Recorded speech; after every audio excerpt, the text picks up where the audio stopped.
Hello నమస్తే అండి. నేను మీ లక్ష్మీ చౌదరిని. Welcome to mystery Madhuramulu Telugu audio stories. Brindavanam part 85తో మీ ముందుకు వచ్చేసాను. కథలోకి వెళ్ళే ముందు వీడియోకి లైక్స్ హైప్స్ ఇవ్వడం మర్చిపోకండి యార్. ఇక మనం కథలోకి వెళ్ళిపోదాం. శివ్ ఫోటోలు చూస్తుంటే ఆయు దగ్గరికి వెళ్ళి మరి ఆ ఫోటోని అబ్జర్వ్ చేసి, కానీ నాన్న, ఇక్కడున్న ఫోటోకి మన ఇంటికి వచ్చిన కంగారు ఆంటీకి చిన్న డిఫరెన్స్ ఉంది నాన్న అని అంటాడు ఆయు. ఏముంది నాన్న అని అడుగుతాడు శివ్. ఆ మెడ మీద టాటూ ఉంది కదా నాన్న, అది డిఫరెన్స్గా ఉంది. ఇక్కడ టాటూ చూడు, ఎన్ లెటర్ ఫుల్ బ్లాక్లో వేయించుకున్నారు కదా. మళ్ళీ ఆ ఎన్లో ఇక్కడ చూడు, చిన్న హార్ట్ సింబల్ రెడ్ కలర్లో ఉంది కదా, అది హార్ట్ షేప్లో ఉంది కదా.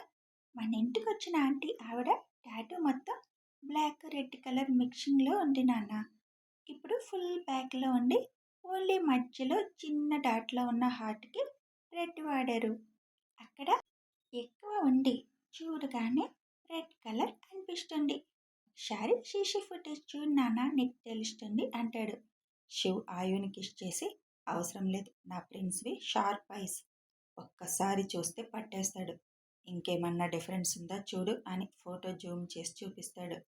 నాన్న, ఇంకటుంది, ఈ ఆంటీ ఇయర్ రింగ్స్ పైన కూడా పెట్టుకుంది కదా, మన ఇంటికి వచ్చిన ఆవిడికి లేవు. దానిలో ఏముంది, పెట్టుకోలేదేమో అని ఐషు అంటుంది.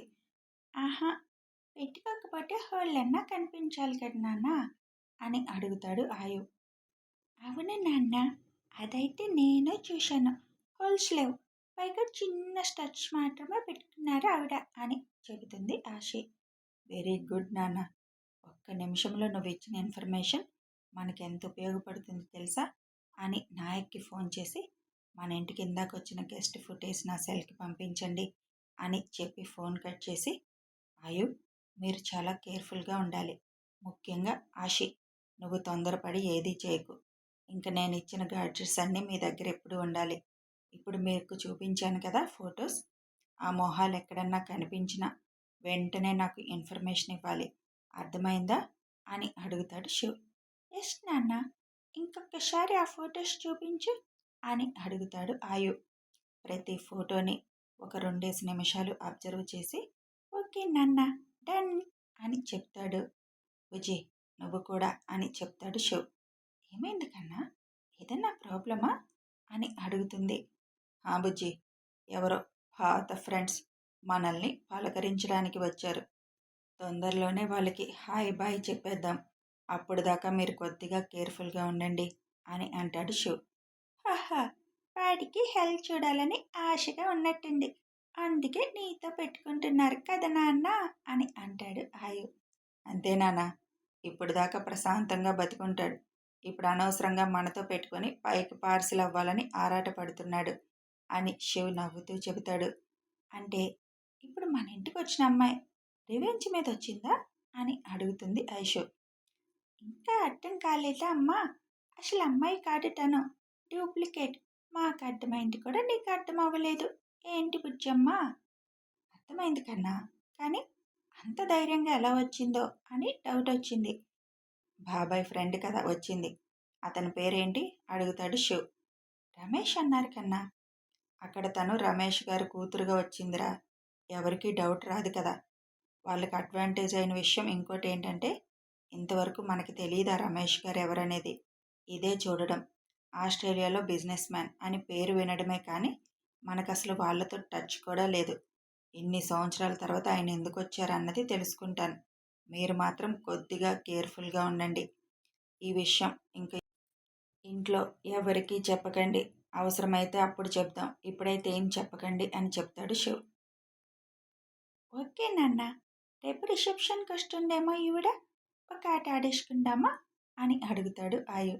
నో నాన్న, తను వెనుకున్నది ఎవరో తెలుసుకోవాలి నేను.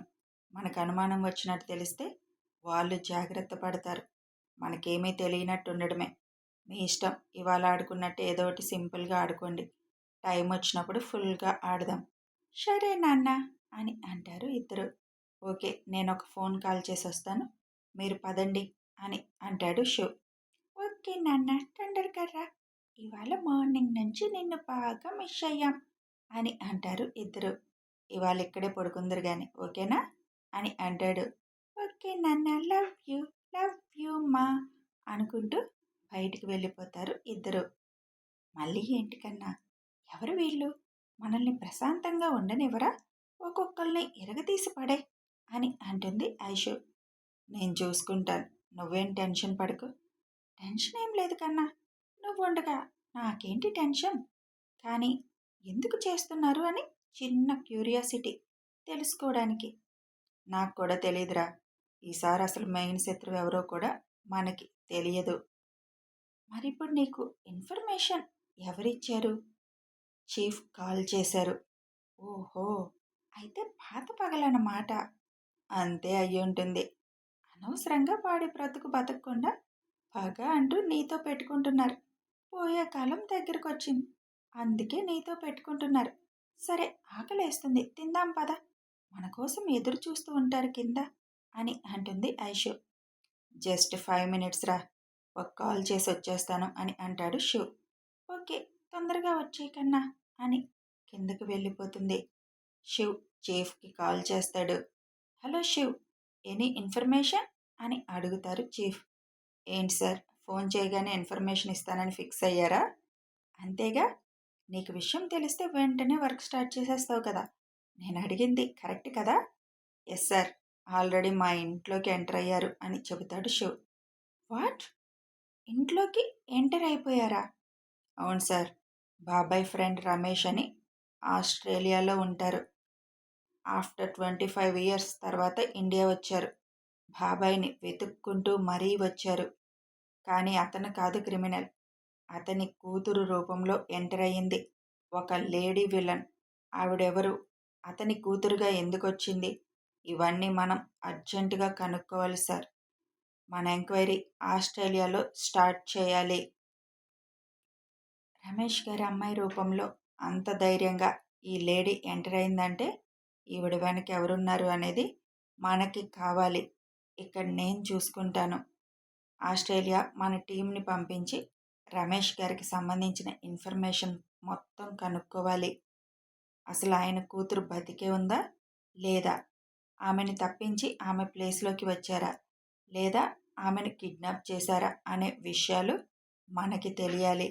నా అంచనా ప్రకారం తనని ఎక్కడో కిడ్నాప్ చేసి దాచారు. చంపితే అక్కడ అంత తొందరగా తప్పించుకోలేరు. అక్కడ చట్టాలు అంత స్ట్రిక్ట్గా ఉంటాయి కదా, వీళ్ళు కూడా దొరికిపోతారు కదా. డెడ్ బాడీని అక్కడ మాయం చేయడం కూడా కష్టం. ఆ అమ్మాయిని ఎక్కడో దాచారు. అది ఆస్ట్రేలియాలోనా లేకపోతే ఇండియా తీసుకొచ్చేసారా అనేది మనకి తెలియాలి అని అంటాడు శివ్. ఎలా ఐడెంటిఫై చేశారు శివ్ ఆ అమ్మాయి డూప్లికేట్ అని? నేను కాదు సార్, అసలు మా ఇంటికి తను వచ్చినప్పుడు నేను కిందకి కూడా వెళ్ళలేదు. ఎందుకంటే నా కోసం వచ్చినట్టుగా అనే కంటే నా కోసం తప్పిస్తున్నట్టుగా మహా యాక్టింగ్ చేసిందంట.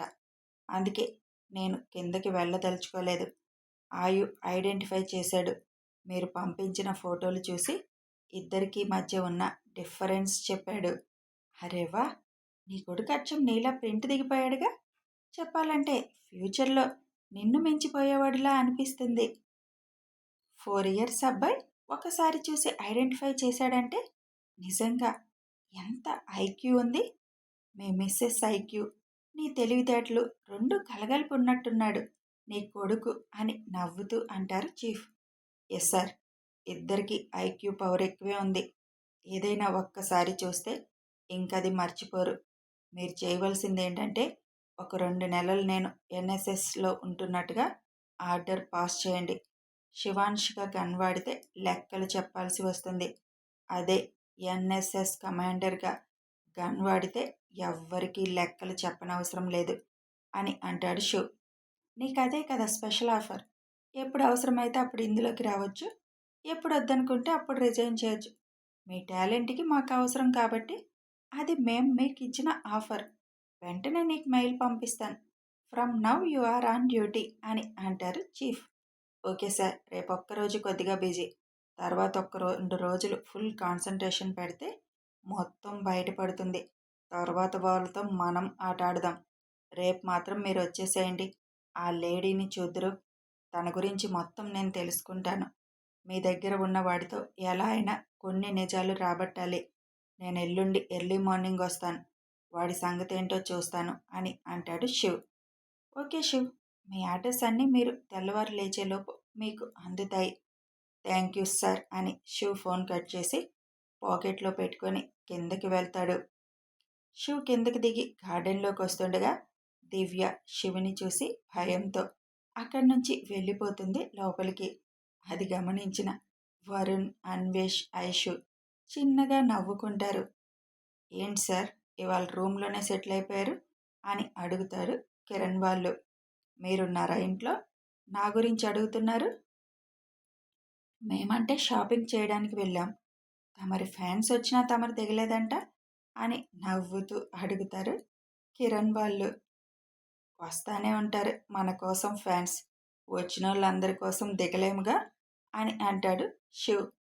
అందరూ సరదాగా డిన్నర్ చేసి కాసేపు అక్కడే కూర్చుంటారు. రేపు ఉదయాన్నే లేవాలి కదా, పడుకోండి మీరు కూడా వెళ్ళి అని విజయ గారు చెబుతారు. అప్పటికే టైం 10:30 దాటడంతో అందరూ పడుకోవడానికి ఎవరి రూములకి వాళ్ళు వెళ్ళిపోతారు. ఆయు ఆశిష్ శివ్ పక్కకు చేరుతారు. వాళ్ళ కంగారు పాపని ఎలా కంగారు పెట్టారు అన్నీ శివుకి వివరంగా చెప్తూ కాసేపటికి ఇద్దరు నిద్రపోతారు. వాళ్ళని సరిగ్గా పడుకోబెట్టి బ్లాంకెట్ కప్పి, ఏం ఆలోచిస్తున్నావు బుజ్జి? ఇంకా దాని గురించే ఆలోచిస్తున్నావా? దాని గురించి ఆలోచన ఎందుకు కన్నా, నువ్వు చూసుకుంటావు కదా అది. నేను ఆలోచించినా ఏం చేయగలను దానికి? మరేం ఆలోచిస్తున్నావు అంత దీర్ఘంగా? దివ్య గురించి కన్నా, ఆ అమ్మాయికి అర్థమయ్యేలా ఎలా చెప్పాలా అని. మళ్ళీ వరుణ్ మీద ఇంట్రెస్ట్ చూపిస్తుంది. కానీ నిన్ను చూసి దెబ్బకు రూమ్లోకి పరిగెత్తింది. అది నిజంగా భయంతోనే అంటావా అని అడుగుతాడు శివ్. మొన్న నీ ఫైట్ చూపించాల్సింది కన్నా, దెబ్బకు ముసుగేసుకొని పడుకునేది ఒక వారం రోజులు అంటుంది ఐషు నవ్వుతూ. శివ్ చిన్నగా నవ్వుతాడు. అందరికీ అమ్మ బుజ్జి అని నెమ్మదిగా చెప్తే వినే రకాలు కాదు, ప్రాక్టికల్గా అనుభవం వస్తేనే వినే రకాలు అని అంటుంది ఐషు. మరేం చేయాలనుకుంటున్నావు? ఏదో ఒకటి చేస్తాను కన్నా, మళ్ళీ వరుణ్ వైపు చూడకుండా చేస్తా. సర్లే, ఇంక పడుకో. మళ్ళీ ఉదయాన్నే లేచి పనులున్నట్టున్నాయి కదా మీకు. తెల్లవారుజామున లేవాలి కదా అని అంటాడు శివ్. కన్నా, రేపు ఒక్కరోజు కొద్దిగా అలసిపోతాం, తర్వాత ఇంకా మామూలే. సర్లే పడుకో అని చిన్నగా ఐషు వెన్ను మీద జోకొడుతూ, రేపు హడావుడిగా ఉంటుందని ఇవాళ అనురాధాతతో మాట్లాడదాం అనుకున్నా, కానీ అవ్వలేదు. రేపు అదొక పని ఉంది అంటాడు శివ్. నువ్వేదో ఒక మాయ చేసి ఒప్పిస్తావులే కన్నా అంటూ కబుర్లు చెప్తూ కాసేపటికే ఐషు కూడా నిద్రపోతుంది. ఐషు నుదురు మీద ముద్దు పెట్టి తన చుట్టూ చేతులేసి పిల్లలను ఒకసారి చూసి, వాడు నన్ను బాధ పెట్టాలని మీ ముగ్గురిని టార్గెట్ చేశాడు, కానీ వాడికి ఎందుకు పెట్టుకున్నానా నాతో అని భయపడి వణికిపోయేలా చేస్తాను అని అనుకుంటూ కళ్ళు మూసుకుంటాడు శివ్. ఇంటికి వెళ్ళిన దగ్గర నుంచి నిఖిత రూమ్లో చిందులు వేస్తూ, ఎంత ధైర్యం ఆ పిల్లలకి, నా దగ్గర గేమ్స్ ఆడుతున్నారు అనుకుంటూ వెంటనే ఒకరికి ఫోన్ కలుపుతుంది. హలో, ఎంతవరకు వచ్చింది అని అవతల నుంచి వాయిస్ వినిపిస్తుంది. కోట్లోకి అడుగుపెట్టాను, కానీ అతన్ని చూడలేకపోయాను. ఆ శివాంష్ పిల్లలు నన్ను ఇంటికి తరిమేలా చేశారు. అతన్ని చూడాలన్న కోరిక ఇంకా నెరవేరలేదు అంటుంది నిఖిత అనబడే విలన్. నువ్వు నేను చెప్పిన పని మాత్రమే చేయి. శివాంష్ మీద ఇంట్రెస్ట్ పెడితే ఇలాగే ఉంటుంది. అతనికి చిన్న అనుమానం వచ్చినా మన పని ఫినిష్. అతనికి అనుమానం రాకుండా చూసుకోవాలి, జాగ్రత్తగా ఉండు అని అంటాడు అవతల నుంచి. అలాగే అని అంటుంది నిఖిత అలియాస్ విలన్. కథ కొనసాగుతుంది. ఇక ఎంటర్ అయిపోయారని తెలిసిపోయింది కదా, మరి ఏం చేస్తారు, ఎలా తెలుసుకుంటారు తెలియాలి అంటే కథని ఫాలో అయిపోండి. మంచి అడ్వెంచర్తో పాటు అందమైన ఫ్యామిలీ కథ మీ ముందు ఉంటుంది. వీడియో నచ్చితే లైక్ చేయండి, షేర్ చేయండి, కామెంట్ రూపంలో మీ అభిప్రాయాలు తెలపండి, సబ్స్క్రైబ్ చేసుకొని సపోర్ట్ చేయండి. Thanks for watching.